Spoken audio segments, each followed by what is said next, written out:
Kaya mong magmahal kasi totoo yung pinupuri mo at sinasampalataya mo at inaangat mo sa buhay mo. Prayer is the fuel for action and faith is the fuel for love. Even so, faith, if it has no works, is dead, being by itself.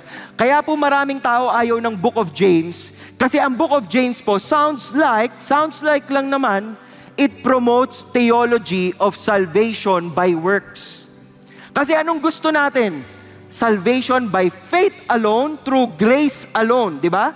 Yun ang patakaran natin. Pero si James, dito sa James chapter 2, sinabi niya, faith, if it has no works, is dead. Anong sinasabi niya? Sinasabi ba niya na dapat may gawa? Dapat meron tayong mabuting gawa? Yun ba magliligtas sa atin? Hindi yun yung punto niya. Ang punto po niya, kung gusto niyong patunayan yung iyong pagmamahal at inyong pananampalataya, nakikita dapat sa gawa. Nakikita dapat sa actions natin. Someone may well say, you have faith and I have works. Show me your faith without the works.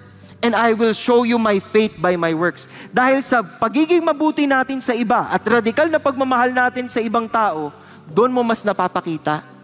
Iba kasi ang may control ng puso mo. Ang may hawak ng puso mo, Panginoon. Kaya kahit pakiramdam ng ibang tao, nauubos ka na, kawawa ka naman, lugi ka dyan. Hindi ako lugi. Kasi lagi akong kumpleto kay Lord eh. Lagi akong merong maibibigay sa iba. Lagi akong makakaintindi at lagi akong magpapatawad. Kasi iba yung pagpapatawad na binigay sa akin ng aking Panginoon. That is how faith is shown in your works.